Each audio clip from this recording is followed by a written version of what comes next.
નમસ્કાર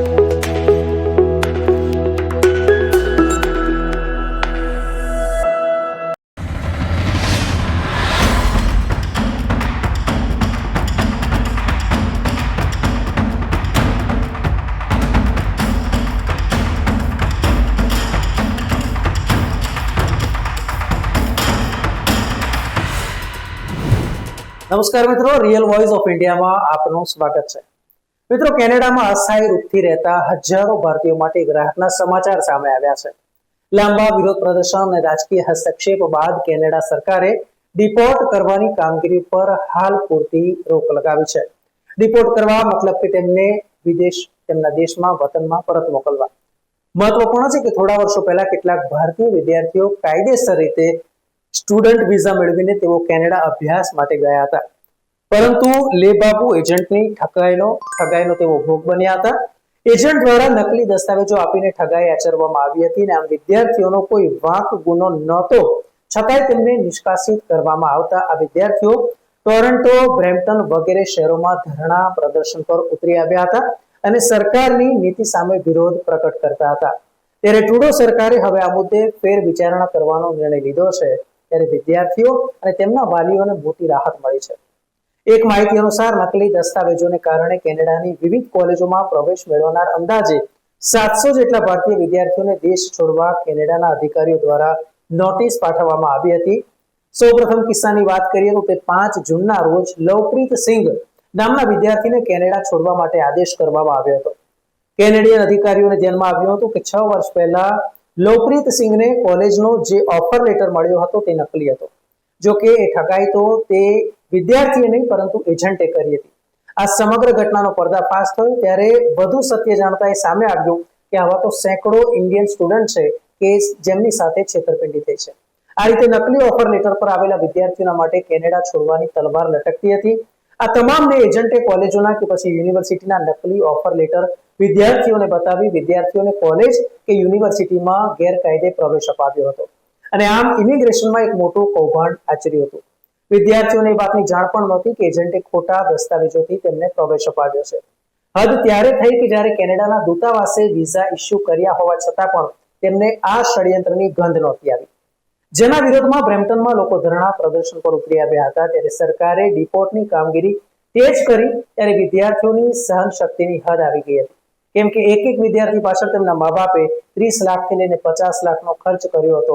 ત્યારે ઓછામાં ઓછું એક ખર્ચ તો વિદ્યાર્થીએ કાઢવો જરૂરી થઈ પડે. ગત ઓગસ્ટમાં ઇન્ટરનેશનલ સ્ટુડન્ટ્સ અને માઇગ્રન્ટ વર્કર્સ દ્વારા ગ્રેટર ટોરન્ટોના બ્રેમ્પટનમાં કે જેને મિની ઇન્ડિયા તરીકે ઓળખાય છે ત્યાં ટેન્ટ બાંધીને વિરોધ પ્રદર્શન શરૂ કરવામાં આવ્યું, જેમાં ટ્રુડો સરકાર પર કટાક્ષ કરતા સ્લોગનો લખવામાં આવ્યા હતા અને લખવામાં આવ્યું હતું કે જ્યાં સુધી અમારું કામ હતું ત્યાં સુધી રાખ્યા અને કામ પૂરું થયું પછી અમને તગેડી મૂકવામાં આવે છે. સરકારની આ નીતિ તદ્દન ખોટી છે એમ કહીને લોકોએ વિરોધ વ્યક્ત કર્યો. કેનેડામાં અત્યારે માઇગ્રન્ટ વર્કર અને સ્ટુડન્ટની સ્થિતિ દયનીય છે. તેમને વર્ક પરમિટ રિન્યુ નથી થતી અને ડિપોર્ટેશનનો સામનો કરવો પડે છે. ત્યારે વિદ્યાર્થીઓનું કહેવું છે કે કેનેડા સરકાર યુઝ એન્ડ થ્રોની નીતિ અપનાવી રહ્યું છે. જે લોકોની વર્ક પરમિટ પૂરી થઈ રહી છે તેમને હવે ભારત પાછા આવવા સિવાય કોઈ વિકલ્પ બચ્યો નથી.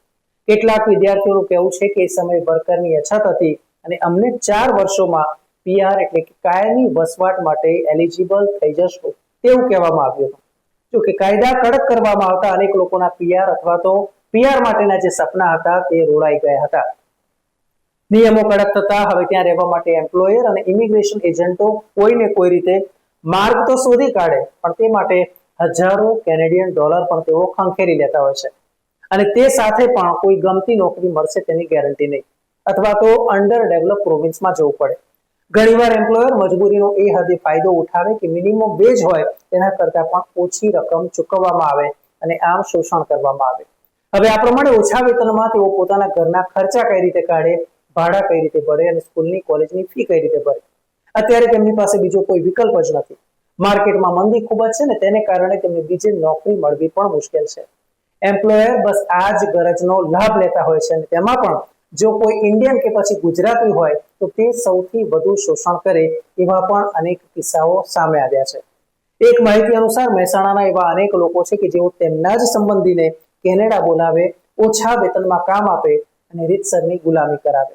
હવે જો ટ્રુડો સરકાર વિશ્વાસમાં હારી જાય છે તો ચૂંટણી ટૂંક સમયમાં આવશે અને ચૂંટણીમાં કોની જીત થાય છે અને કેવી ઇમિગ્રેશન નીતિ તેઓ અપનાવે છે એના પર બધો આધાર રહેલો છે.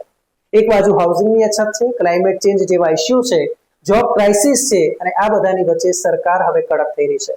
નવી પોલિસી અનુસાર કેનેડામાં વર્ક પરમિટ ઇસ્યુ કરવાની સંખ્યા ઓછી કરવામાં આવી છે, ત્યારે હવે ઇન્ટરનેશનલ સ્ટુડન્ટ્સની એન્ટ્રી પણ ઘટી ગઈ છે. ત્યારે આ ઘટના બાદ હવે ભારતથી કેનેડા જતા વિદ્યાર્થીઓ અને વાલીઓ ચોક્કસથી સચેત થઈ જશે. તો બીજી બાજુ એજન્ટો પણ ક્યાંક હવે ભૂગર્ભમાં જતા રહ્યા છે. મિત્રો, ન્યૂઝ વ્યૂઝ અને એનાલિસિસ માટે આપ જોતા રહો રિયલ વોઇસ ઓફ ઇન્ડિયા. જો આપને આ વિડીયો પસંદ આવ્યો હોય, આપના કોઈ સગા જો કેનેડા રહેતા હોય તો ચોક્કસથી આ વિડીયો વધુ ને વધુ શેર કરજો. ધન્યવાદ.